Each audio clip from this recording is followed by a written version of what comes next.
Alors, bonjour, bonjour tout le monde. Donc, dans cette même logique de temporalité en musicothérapie, j'ai choisi aujourd'hui de vous parler d'un autre thème qui n'est pas trop loin de la temporalité, mais je vais parler de tempo-oralité, du tempo-oralité en musicothérapie au Maghreb, rythmique du chant et rythmicité du verbe. Dans cette présentation, je parlais du Maghreb et des Maghrébins, de la musicothérapie au Maghreb, bien évidemment, la cadence rythmique et la cadence thérapeutique, puis du tempo et du rythme, l'oralité et la prédominance du verbe dans cette musicothérapie. Et à la fin, je vais parler d'un patrimoine abandonné par les adeptes, ignoré par la science. Donc, bien évidemment, le Maghreb, comme c'est tous, c'est que le Maghreb, c'est la région du nord africain qui correspond à la partie occidentale du monde arabe, comprise entre la Méditerranée, le désert libyen, libyque et le Sahara et l'océan Antique. Donc, possède une superficie de plus de 600 millions de kilomètres. Donc, et il est composé de 5 pays, donc notamment la Mauritanie, le Maroc, l'Algérie, la Tunisie et la Libye. Donc, et parler du Maghreb, c'est parler des Maghrébins. Et la population maghrébine se caractérise par une importante diversité. Et alors, j'ai un problème technique. Voilà. Les techniques ethniques et culturelles, alors que certains Tunisiens et Algériens s'identifient aux Arabes, les études scientifiques et certains vestiges a démontré que le contraire. Donc, des études récentes montrent que le génome arabe est minoritaire au Maghreb. 4% du génome des Tunisiens est arabe, contre 88% du génome d'Afrique du Nord. Les Maghrébins seraient en réalité plus proches des Berbères et de certains Européens qu'ils ne sont des Arabes. Donc, les fouilles archéologiques montrent en effet que l'Afrique du Nord était habitée dès 700 000 ans, donc avant Jésus-Christ, qui s'installèrent dans cette partie du globe. Donc, si on se concentre sur cette illustration, donc on voit très bien que la majorité des Tunisiens, par exemple, selon une analyse de l'ADN, elle est en majorité maghrébine. On est plus européen du Sud qu'arabe. On est à 5% européen et on est 4% arabe. Donc, la même chose presque pour les Algériens aussi, le frère algérien, mais eux, ils sont plus arabes que les Tunisiens. Donc, et ça a influencé par la suite la culture, la langue et les traditions. Donc, l'appartenance maghrébine, l'appartenance africaine va influencer les pratiques musicothérapiques par la suite, qui s'éloigne un peu loin des traditions arabes. Donc, la culture et la langue berbère sont encore présentes dans cette région, donc du Nord-Afrique. Donc, les berbérophones représentent environ 14 millions de la population totale du Maghreb, avec 33% au Maroc, 3% malheureusement ici en Tunisie, c'est une minorité par rapport à celle chez nos voisins marocains, algériens ou les Libyens. Donc, la musicothérapie au Maghreb. Donc, la musique présente un élément de base dans la vie du Maghrébin. Des Maghrébins, elle a deux fonctions. En fait, une fonction sociale et une autre fonction, c'est les fonctions thérapeutiques qui servent à soigner le cœur et les esprits. Donc, elle est employée dans les rituels thérapeutiques, dans les rites de possession et les cultes des saints. Donc, quelles sont les principales formations musicales maghrébines? Donc, je parle des Gnawa au Maroc parce que les Gnawa sont une confrérie qui est les descendants des anciens esclaves issus de la population venant du Sénégal, du Soudan, du Ghana. Donc, la constitution en confrérie des Gnawa à travers le Maroc s'articule autour des maîtres musiciens, des ma'alem, des joueurs d'instruments quasi exclusivement les trapesh et le gundri, des voyants, le shawafa, des médiums et des simples adeptes. Donc, ils pratiquent ensemble un rite de possession syncrétique appelé lila, et où se mêlent à la fois des apports africains et arabo-berbères pendant lesquels les adeptes, donc, ça donne à la pratique des danses de possession et à la prière. En Algérie, on trouve la confrérie le diwan. Donc, le diwan est un rituel thérapeutique soufi pratiqué en Algérie par la population d'origine aussi africaine. C'est un rite de possession syncrétique où se mêle à la fois aussi l'apport africain dans lequel les adeptes aussi ça donne à la France à des fins thérapeutiques. Donc, la cérémonie du diwan comprend des danses, chants, transes où couleurs et mélodies revêtent une grande importance symbolique. Le diwan était entouré par un halo sacré. C'est une manière d'imposer un certain respect vis-à-vis de ce rituel dans la manière d'entrer en cercle, de s'habiller et de s'asseoir. Tandis qu'en Tunisie, on trouve deux grandes confréries, la confrérie de Al-Issawa, c'est la cérémonie, donc ce sont des rituels domestiques nocturnes, appelés aussi nuit, organisés principalement à la demande des sympathisants.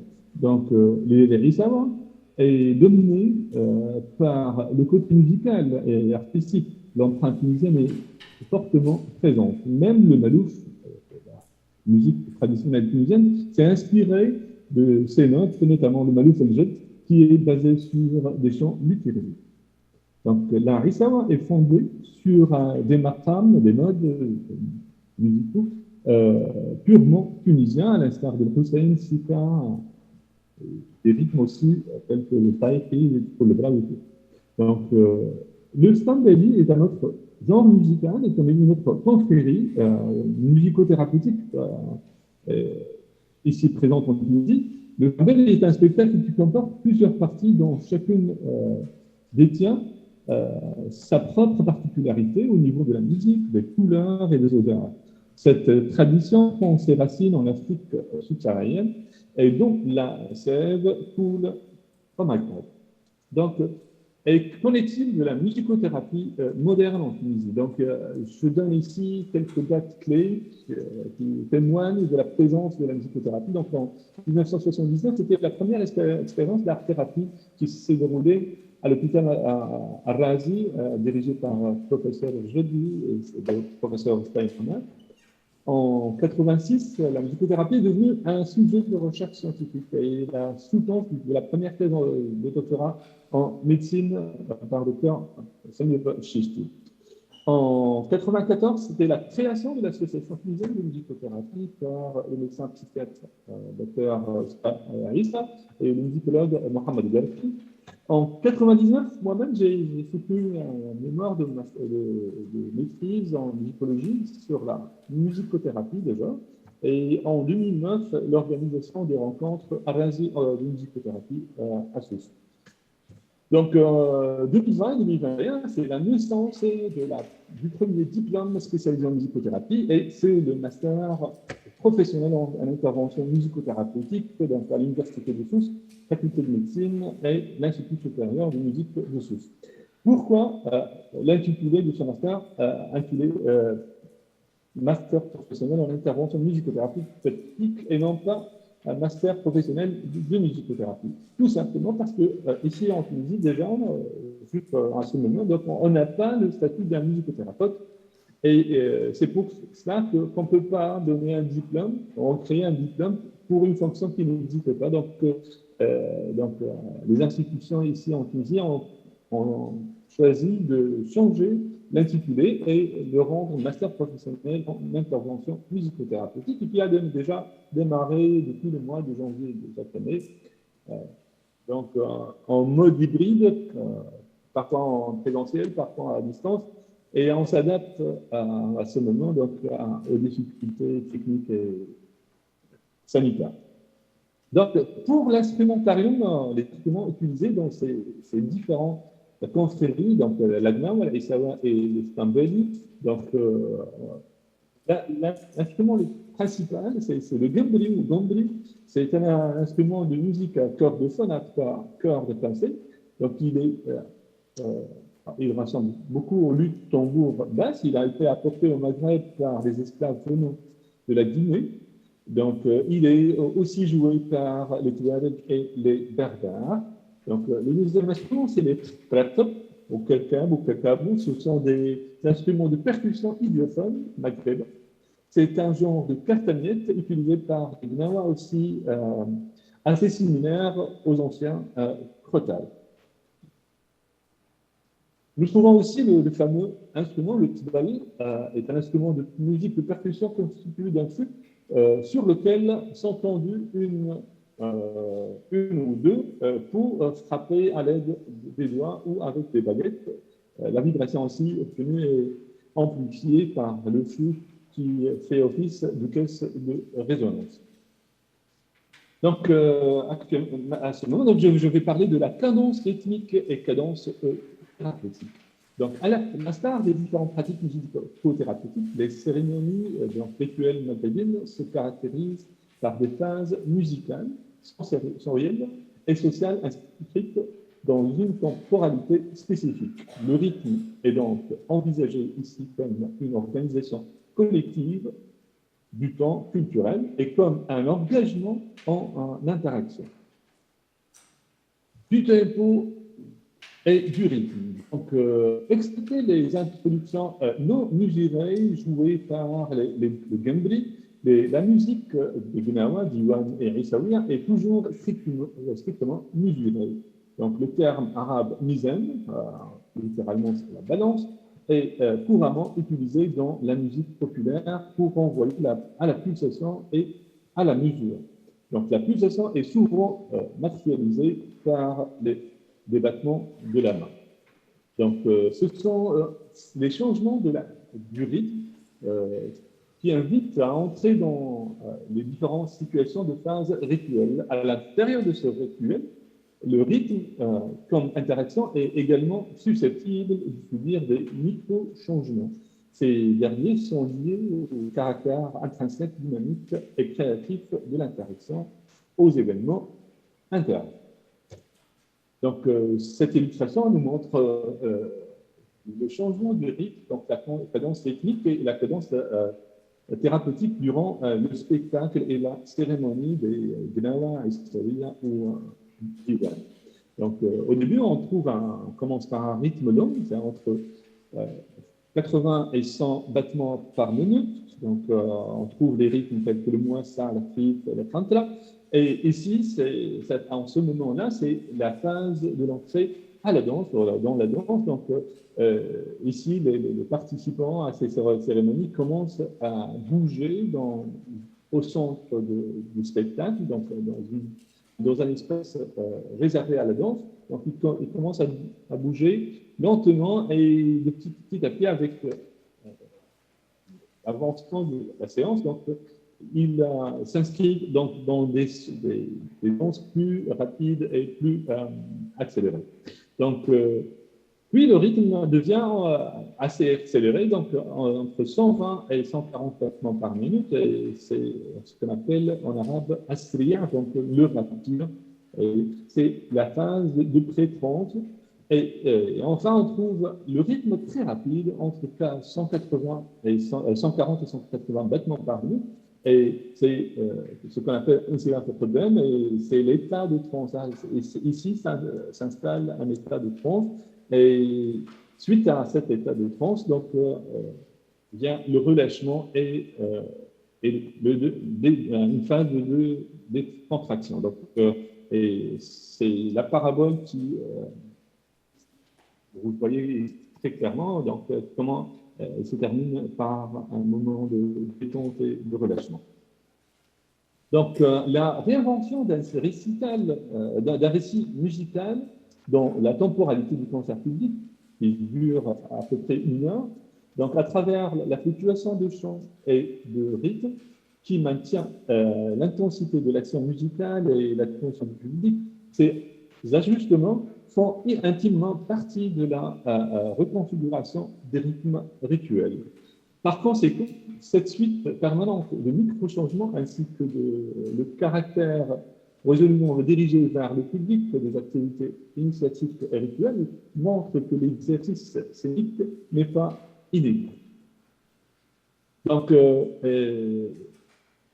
durant cette cérémonie, donc, et la troisième phase, qui s'appelle la phase de Silaf Kodem, c'est la phase de transe essentiellement, étant déterminée où l'individu ne distingue plus la réalité de l'imaginaire, cette transe semble se dérouler toujours dans un état liminaire entre la vie et la mort, le bien et le mal, le cœur et l'âme. Elle est davantage un entrée entre deux mondes de la conscience et un monde altéré du psyché arrivé au terme de l'extase. Donc, après quelques minutes de transe, le cerveau retrouve son activité normale. De nouvelles études appuyées par l'électroencéphalogramme nous apprend que non seulement l'hémisphère droit, centre des émotions, s'enflamme jusqu'à devenir prédominant, mais aussi que le cortex préfrontal, le système conscient analytique est clairement inhibé. Donc, la rapidité de transmission électrique qui fut synaptique sous transe était 6 fois plus rapide que durant un état de conscience ordinaire. Donc, qu'en est-il de l'oralité? Et ça marche à contresens. Donc, dans un monde où tout est écrit, tout est enregistré, donc ici au Maghreb, donc, et dans ces confréries, donc les Gnawa, les Essawa et Sawiya et le Diwan, on insiste toujours et on tient toujours à l'oralité comme moyen de transmission principale de ces traditions. Donc les pratiques psychothérapeutiques maghrébines sont encore transmises de génération en génération, essentiellement par l'apprentissage direct, d'une manière non formelle et par imitation au sein d'un groupe et dans le cadre de l'entourage familial. Ce mode de transmission, originellement transmis de bouche à l'oreille, est indissociable au mouvement dans l'espace. Il apporte des avantages sur la qualité et l'authenticité de ce patrimoine. Donc, un vieillard qui meurt, c'est une bibliothèque qui brûle. C'est une citation de Amadou Hampâté, donc un écrivain malien qui, donc, les essais de modernisation et de reproduction de ce répertoire aura toujours un espace de non-dit ou de non-écrit. Donc, il réside entre les lignes, ou plus précisément entre les notes musicales, tout un univers invisible, prend forme grâce à la transmission orale. Cet univers se réunit dans la familiarité culturelle avec le geste musical et le rituel musicothérapeutique, dans l'imprégnation consciente ou non de certains réflexes appris ou innés, de l'intuition déductive et de l'intention de ces praticiens et adeptes. Donc, donc je parle aussi du chant et du verbe. Donc, les chants dans les Gnawa, des Essaouis et des Diwan sont principalement composés de louanges à Allah et à son prophète, comme celui intitulé Prière pour le prophète, Sallallahu alayhi wa sallam. Donc, les musiciens orchestrent finement l'ordre des chants durant ces spectacles en fonction de l'assistance, de ses attentes et parfois même de ses goûts. Il faut noter donc dans la vie quotidienne des Maghrébins, on évite toujours de la prononciation explicite de quelques noms, car potentiellement c'est dangereux, du nom des esprits qu'ils préfèrent nommer par des périphrases comme les traiteurs ou les gens de Dieu, Rijal Allah, et on évite de le citer par nom. Donc, et avant de clôturer, donc, j'ai choisi cette phrase qui me faisait toujours. Donc, lorsque nous passons le temps en faisant de la musique, quelque chose dans la dans le temps cesse de passer. C'est une phrase de Pascal Peña. Merci à vous et bonne continuation à notre journée clinique. Merci.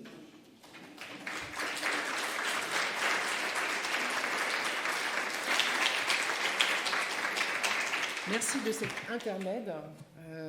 Du coup, l'idée là, c'est si vous avez des questions, je vous invite à passer par Zoom. Du coup, les questions me seront transmises. Je suis désolée parce que les micros, ça ne marche pas si ça va dans la salle. Mais n'hésitez pas, du coup.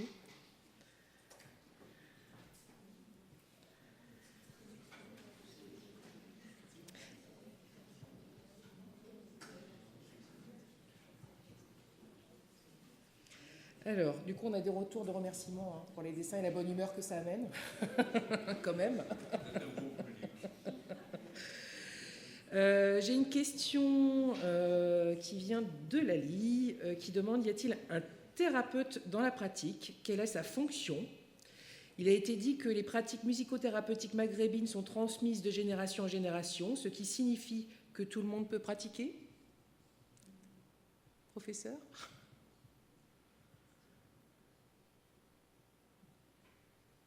Ah, il faut remettre le son.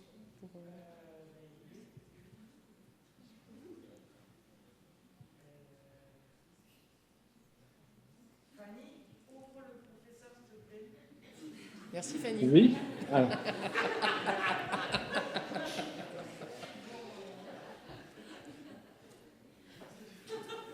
Donc,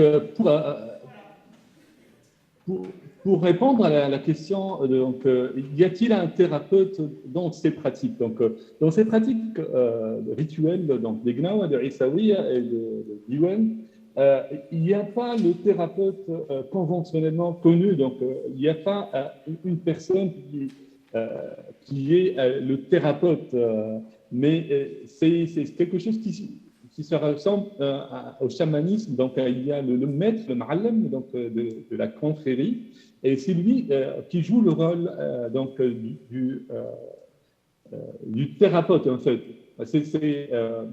C'est pas le musicothérapeute conventionnel qu'on le connaît aujourd'hui. Donc, c'est le ma'alem qui choisit les œuvres musicales à jouer. Donc, c'est lui qui choisit le rythme et la temporalité, les poèmes, les chants à jouer donc, durant le spectacle. Et il peut les changer d'un moment à un autre durant le spectacle pour répondre aux besoins du patient ou de la personne qui assiste à ce spectacle de musicothérapie.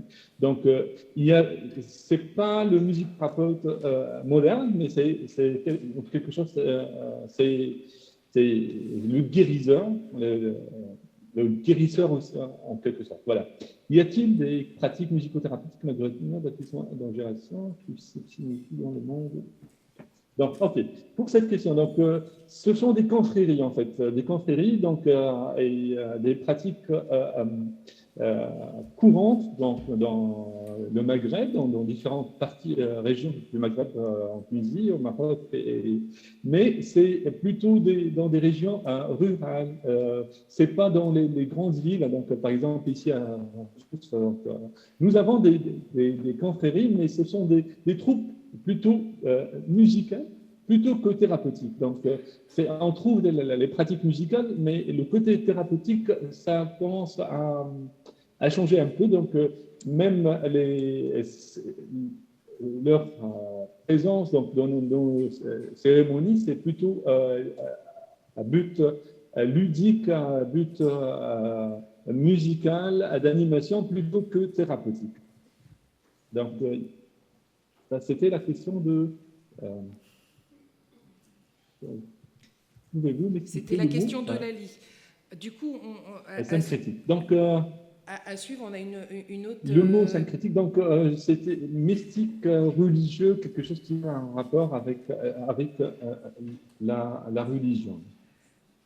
On parle de pratique moderne. Pouvez-vous me dire un mot vis-à-vis de la pratique traditionnelle? Du coup, une autre question qui ressort, c'est on parle de pratique moderne. Pouvez-vous en dire un mot vis-à-vis de la pratique traditionnelle? Vous avez commencé à répondre, mais... La musicothérapie comme pratique moderne face à la tradition. Oui, donc, dans ma présentation, j'ai parlé des pratiques musicales traditionnelles, et c'était la tradition. Mais ce qui est du moderne, donc c'est exactement ce qui se passe en Europe. Maintenant, on parle de musicothérapie active et musicothérapie réceptive et ces différentes étapes. Donc, ça, c'est la musicothérapie moderne. Mais tout ce qui est traditionnel, c'est la Issaouia, c'est la banda. Donc, c'était ces pratiques des confréries et ces rituels de guérison traditionnels. Justement, par rapport à la tradition, une question qui apparaît, c'est est-ce que c'est uniquement les hommes qui pratiquent et qui transmettent du coup en Tunisie? Non, donc pour le rituel de Issaoui ou de Gnawa, c'est en majorité, c'est ce que nous voyons donc dans les illustrations, dans les photos, dans les images, ce sont les hommes. Mais une grande partie de ces spectacles, ils sont réservés aux femmes. Hein.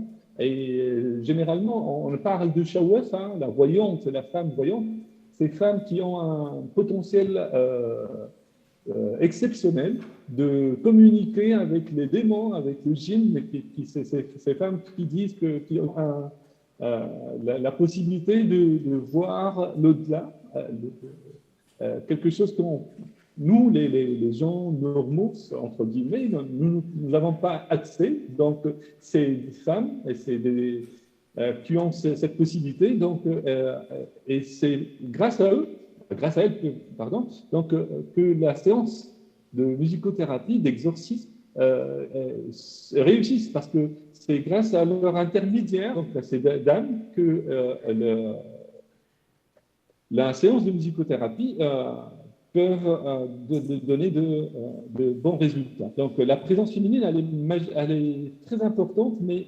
les enregistrements et les photos que nous voyons de ces spectacles ne le montrent pas. En fait, il y a même des femmes qui interdisent à leurs fillettes de participer à des danses devant des hommes, c'est par respect ou en croyant que c'est parfois des danses provocantes. C'est pour cela que la danse des dames, elle est dans un autre coin de la maison, c'est pas directement devant la présence et tout le monde. Voilà. Oui. J'espère avoir répondu. Oui. Oh. Oui, je pense. Je sais pas, y a-t-il d'autres questions? Parce que là, j'en ai pas. Voilà. J'ai une nouvelle question. Est-ce que vous utilisez ces pratiques traditionnelles ou certains de ces éléments dans votre pratique actuelle de musicothérapeute? Moi-même, non, personnellement, parce que je pratique de la musicothérapie conventionnelle, donc je pratique la musicothérapie réceptive et active dans un cabinet, dans un cadre bien déterminé, et je travaille essentiellement pour des pathologies. Essentiellement, je travaille sur les enfants à difficulté, donc les autistes et tout ça. Dans ces pratiques, je trouve que ces pratiques rituelles ne marchent pas. Donc, peut-être parce que ces enfants sont encore dans un âge qui n'est pas prêt à penser à la musique et les traditions, les rituels. Et, mais actuellement, on n'utilise pas ce genre de musique et de rituels. Comment ces rituels sont-ils envisagés? Voilà, c'est la question qui suit. Comment les rituels, justement, sont-ils envisagés par les pratiquants? Puisqu'il s'agit de rituels traditionnels, sont-ils conscientisés comme séances thérapeutiques? Voilà, et du coup... oui, non. Ouais. Voilà. Donc, pour les adeptes et les croyants à ces rituels, donc, ils pensent toujours que le mal, la maladie, c'est une punition, c'est une de Dieu. Donc, et ce sont les démons et les djinns qui viennent habiter le cœur de ces patients. Donc, et pour les faire guérir et pour la thérapie. Donc, il faut faire sortir ces démons, ces djinns du cœur du patient. Donc, c'est à travers ces pratiques donc, rituelles des confréries d'Iwen, Aïssawa et Gnawa que les maîtres et ces troupes militaires donc, essayent d'exorciser et de faire sortir ces démons. Pour eux, donc c'est une pratique. Eux, ils ne parlent pas de musicothérapie en fait. Eux, ils parlent d'exorcisme, ils parlent d'un potentiel surhumain de faire sortir. Et pour eux, la musique, c'est c'est un ameublement de l'espace, c'est quelque chose c'est une ornementation. C'est pas la musique qui guérit, mais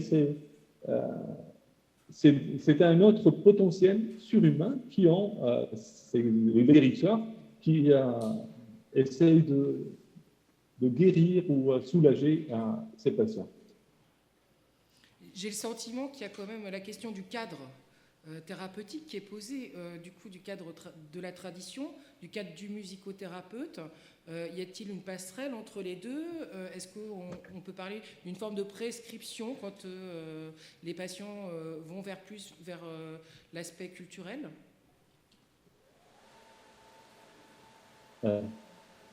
J'ai pas bien écouté, s'il vous plaît. C'était la question. Oui, je me posais la question du cadre. Parce que je pense que nos représentations du cadre thérapeutique n'est pas tout à fait le même avec la question... Pouvez-vous répondre, s'il vous plaît? Je n'ai pas écouté. Autant pour moi, je ne maîtrise pas tout à fait la technologie. C'est pour ça que je ne suis pas derrière un ordinateur. Du coup, ma question, c'était par rapport au cadre thérapeutique. On voit bien qu'il y a la question de l'aspect culturel et l'aspect du cadre thérapeutique du musicothérapeute. Est-ce qu'il y a des liens entre les deux? Est-ce qu'il y a une forme de prescription qui peut se faire pour l'un ou pour l'autre? Voilà ma question. Donc, le cadre thérapeutique, donc, ces pratiques vraiment sont réservées à une population bien déterminée. En fait, les jeunes d'aujourd'hui, les gens cultivés, éduqués, donc refusent généralement de ces pratiques et disent que c'est du n'importe quoi et ils préfèrent aller voir un musicothérapeute conventionnel, donc un psychiatre, un psychologue, que d'aller voir ce genre de confrérie et de rituels. Donc, et c'est pour cela que ces pratiques sont en train de décliner, malheureusement, qui souffrent de marginalisation et peut-être il y arrivera un jour qu'on va les oublier, hein, parce qu'elle est délaissée par la majorité des jeunes. Et nous, en tant que chercheurs, on ne donne pas beaucoup d'intérêt à ce genre de thérapie, malheureusement. Donc, mais c'est un sujet qui est très intéressant, que je trouve personnellement très intéressant de prêter plus d'intérêt et d'attention à ce genre de thérapie et de pratique, donc sur le plan ethnologique, musicologique, donc essayer de préserver ces pratiques parce que ça fait partie de l'identité même des maltraitants. Merci. J'ai une nouvelle question de Catherine Laousse qui nous dit « Bonjour Wassim, par rapport à la temporalité, ces pratiques ont-elles lieu une fois par rapport à une personne souffrante ou plusieurs fois? Est-ce possible d'en savoir un peu plus? Merci. » D'accord, merci. Donc, ces pratiques sont... c'est vraiment comme aller voir un médecin ou donc à la demande des patients. Donc, il organise des soirées à la demande. C'est-à-dire, il y a même des gens qui font ces cérémonies une fois par an. Donc, et ils assistent à des spectacles de Gnawa Aïssawiya une fois par an dans une période bien déterminée. Mais parfois, il y a lorsque une famille organise une soirée, une cérémonie de Gnawa ou Aïssawi ou Tiwan, les invités et les voisins peuvent assister et peuvent aussi profiter de la thérapie de groupe parce que même si cette soirée elle est dédiée à quelqu'un ou elle est suite à une demande de quelqu'un, de M. X par exemple, et il y a d'autres gens qui viennent assister à cette soirée et ces gens-là peuvent profiter de la soirée, de la musique et peuvent profiter aussi de la guérison parce que le ma'allam, le chef de la soirée, donc le chef du groupe, il peut remarquer qu'il y a quelqu'un qui a une souffrance quelconque, il a un problème quelconque, donc il change, il tend vers lui pour répondre à ses besoins. Donc, même s'il n'est pas demandeur de thérapie, donc les ma'allam de Gnawa, de Issawa, offrent leur service gratuitement à la présence, donc au public. Donc, c'est pour cela qu'il n'y a pas vraiment un moment bien déterminé où il n'y a pas aussi comme nous, chez nous, donc en musicothérapie, il n'y a pas des rendez-vous hebdomadaires ou mensuels ou quelque chose comme ça. Non, c'est un moment dans l'année, donc parfois par coïncidence qu'on trouve des spectacles ou parfois sur demande, mais c'est pas vraiment ponctuel, c'est pas vraiment organisé comme celui chez un musicothérapeute conventionnel. Merci. Du coup, on a une question dans la salle. Oui. Bonjour, vous m'entendez? C'est bon? Oui, bonjour. Je suis psychiatre en prison et je participe aussi à la consultation transculturelle de Nantes. Et je me posais la question pour certains patients qu'on rencontre, des patients alors maghrébins mais aussi d'Afrique subsaharienne qui se trouvent dans des situations de tension ou avec des états que nous on pourrait qualifier de dissociatifs, etc., qu'on a du mal à comprendre et qui, quand on les accompagne, nous font entendre que probablement au pays un rituel serait proposé. Et de fait, ça n'est pas possible. D'une part parce que... Désolée, je ne suis pas douée du bouton. En fait, personne ne vous a entendu. Désolée, on va tout recommencer alors. Pardon. C'est bon, vous m'entendez là? Oui, il n'y a que ici en fait. Il y a plusieurs chaises.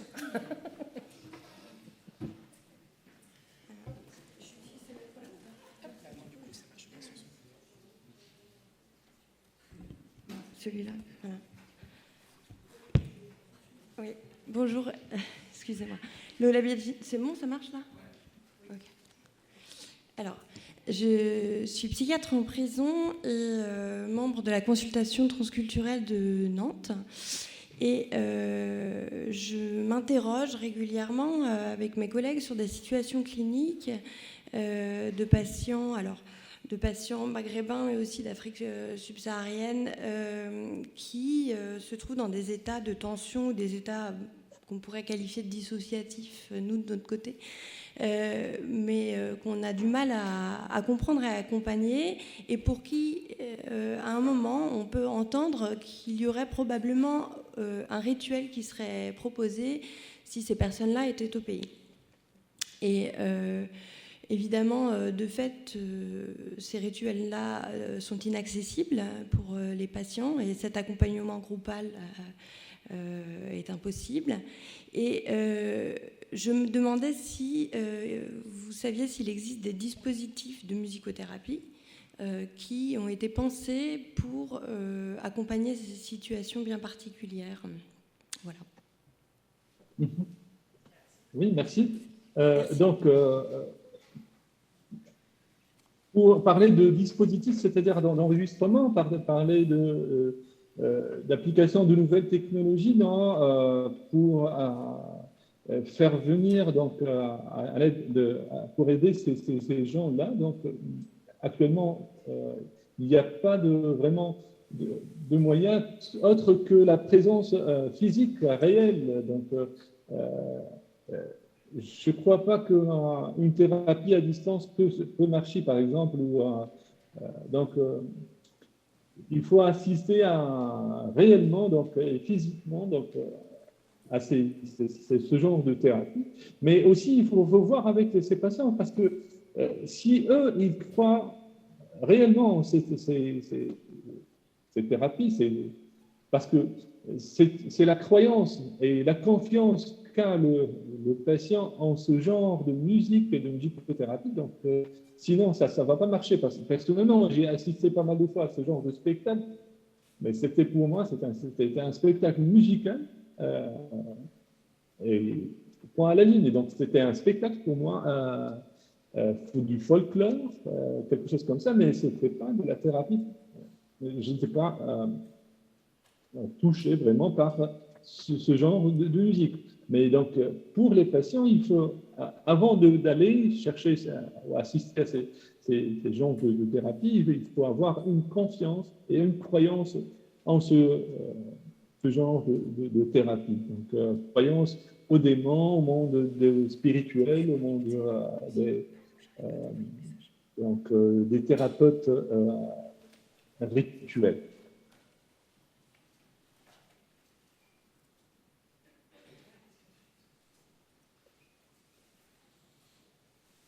Autre question?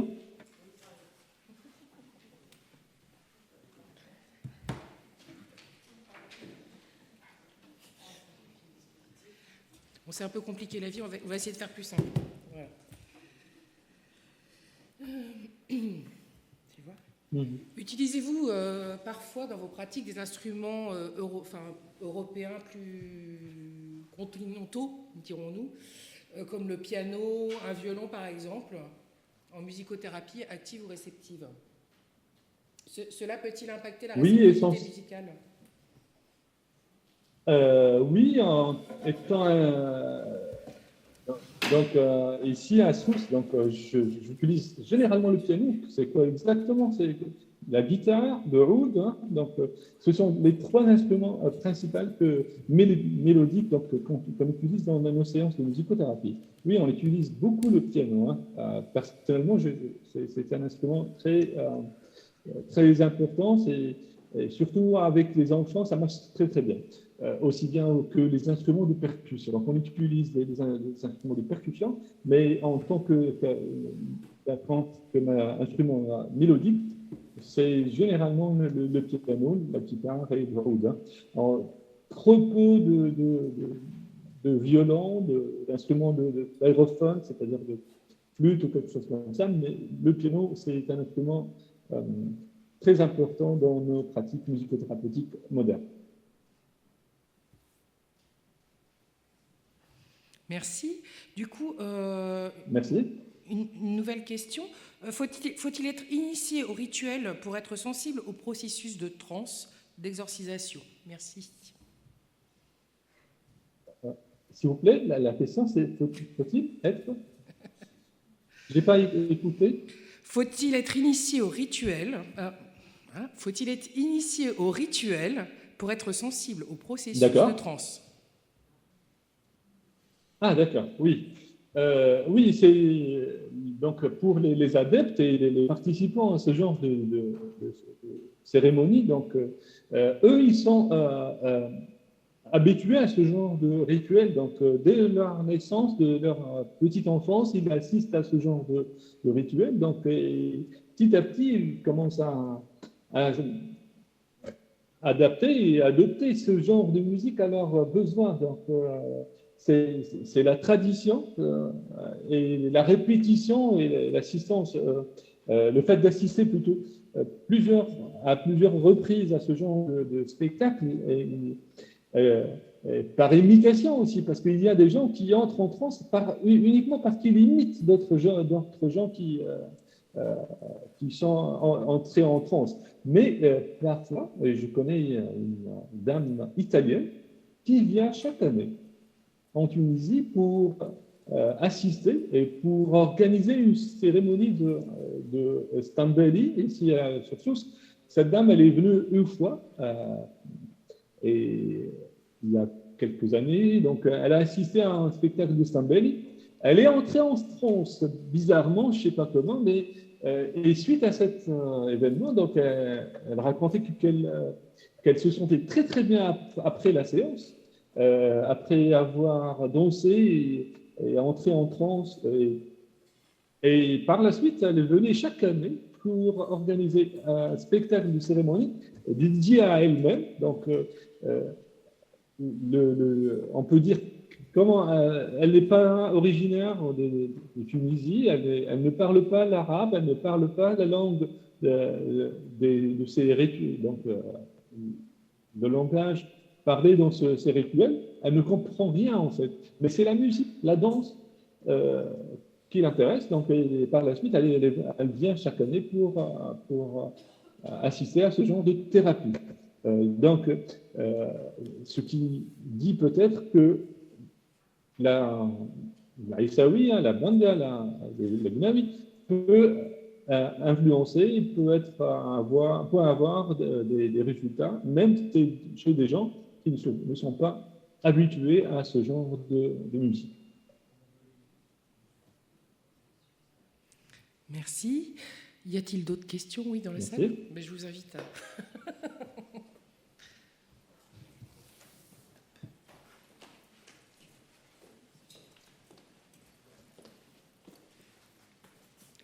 Oui, bonjour. Je me demandais, dans l'organisation du master que vous avez organisé, si vous pouviez faire justement des passerelles d'enseignement sur ces rituels de guérison traditionnels, c'est-à-dire une forme de transmission justement d'élèves qui seraient intéressés à être formés par cela. Et est-ce que vous arrivez à contacter les gens de la ville qui ont cette connaissance, qui cependant cette connaissance est très réservée? Comment est-ce que ça peut se penser de manière à ne pas perdre ces rituels? Absolument. Merci pour la bonne question, c'est pertinent. Donc, nous avons un module d'ethnomusicologie des soins dans notre master, ethnomusicologie des soins, donc, qui s'intéresse essentiellement à ce genre de thérapie non conventionnelle.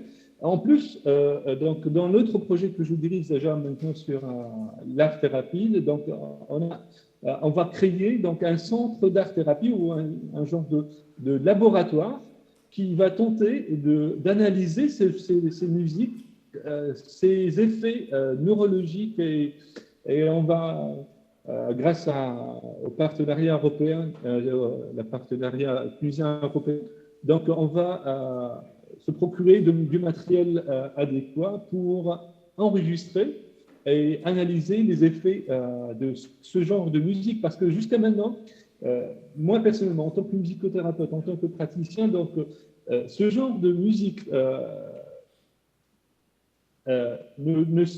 donc il n'est pas vraiment,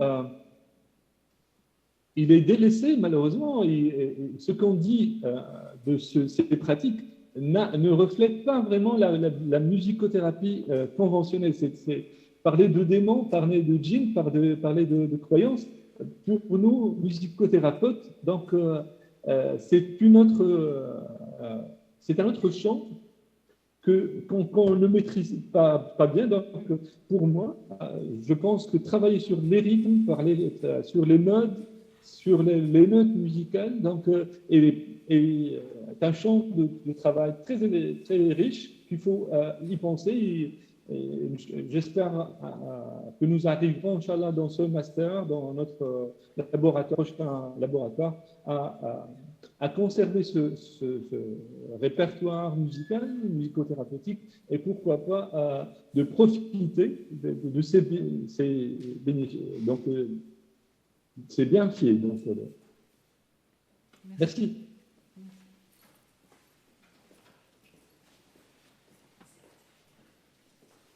Dernière question.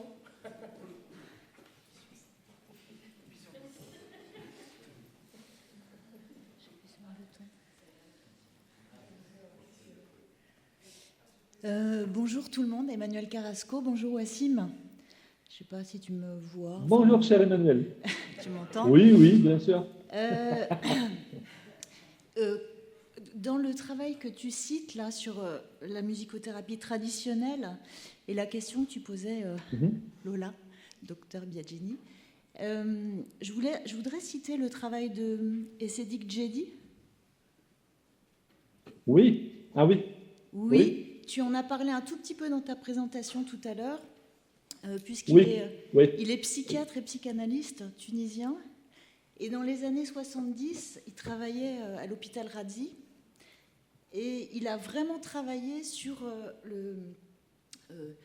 toute cette musicothérapie traditionnelle qu'il a essayé de faire vivre à l'hôpital psychiatrique, dans les prises en charge. Donc j'ai plus en tête les ouvrages, mais est-ce que tu peux en dire un petit mot, Wassim, si toi tu as en tête? Ou en tout cas faire référence au travail de ce monsieur qui est assez passionnant. Voilà, je voulais le citer en tout cas. Donc,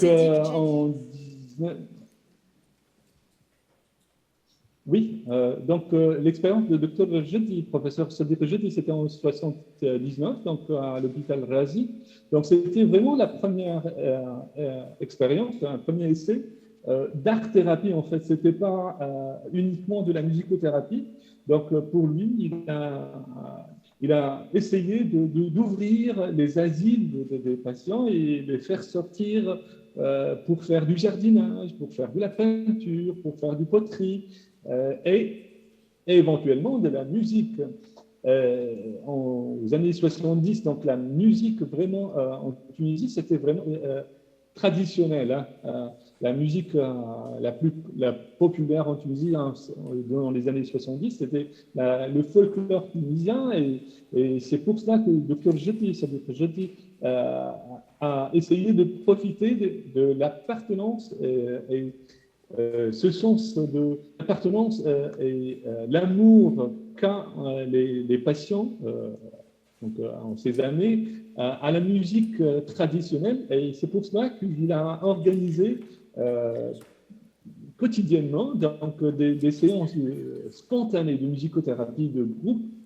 Et il a organisé donc, chaque jeudi donc, des spectacles de musicothérapie donc,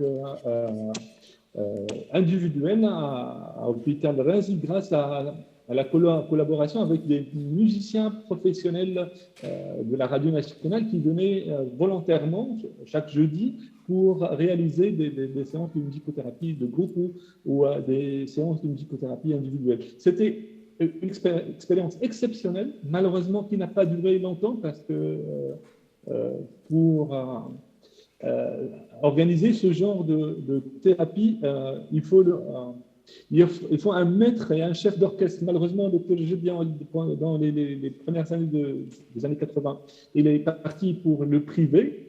Donc, et suite à son départ au privé, donc l'expérience à Razi s'est arrêtée. Il y avait d'autres essais par la suite, mais ce n'était pas aussi importante que celle de ce Dr Djedi, qui est déjà cette expérience, elle est mémorisée dans un film qui porte le nom La Porte.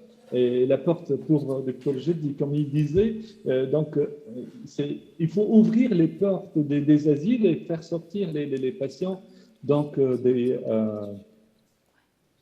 leur asile et laisser aux patients les portes ouvertes pour qu'ils sortent de leur prison, entre guillemets, et qu'ils profitent de la nature, du jardin de l'hôpital. Et c'était vraiment une expérience inédite en Tunisie.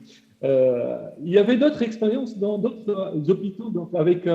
peut-être vous connaissez Zarrouk, M. Lassad Zarrouk, Mehdi aussi, il a essayé d'introduire la musicothérapie. Déjà maintenant, nous avons un autre étudiant en master de musicothérapie qui est en train de réaliser un projet, Mehdi aussi sur la musicothérapie, de groupe. Nous espérons donc nos étudiants du master qui vont, grâce à notre partenariat, ils vont entamer leur première expérience de musicothérapie dans nos hôpitaux. Donc, et j'espère que toute la réussite du monde à cette promotion de master. Alors en fait, pour ceux que ça intéresse, il y a effectivement alors, le livre du docteur Essedic Djedi qui s'appelle Musique et psychothérapie institutionnelle. Et alors qu'on doit pouvoir trouver encore chez les bouquinistes, hein, parce que ça fait longtemps qu'il était tellement intéressant qu'on ne le trouve plus. Voilà, et qui se réfère lui-même à un film qu'il a fait, effectivement, ce dont Wassim me faisait mémoire là, c'est par rapport à ce travail qui était un peu médiatisé dans les années 70, les jeudis de l'hôpital Razi, mais un film qui s'appelle La Porte. Et en fait, le livre et le film sont vraiment complémentaires. Lola, vous connaissez ça? Oui, voilà. Et il a écrit aussi, il a dirigé un travail, Sedik Djedi, d'un congrès de langue française, de psychiatrie de langue française, et le livre qui date, je crois, de 1980, s'appelle Le corps en psychiatrie, et qui vraiment fait état de tout ce travail de recherche et de clinique aussi, bien sûr. Hein, voilà. Et puis on leur a compris... Pour les intéressés, oui, je vais vous envoyer une copie du film, si vous voulez, le film. Si vous voulez, s'il y a quelqu'un qui veut regarder le film, je peux vous envoyer une copie. Donc, elle est sous-titrée en français, donc vous pouvez le voir. Et vraiment, c'est exceptionnel. Hein. Durant les années 70, on pense à la musicothérapie, on réalise un film comme celui-là, c'est exceptionnel en Tunisie. Donc.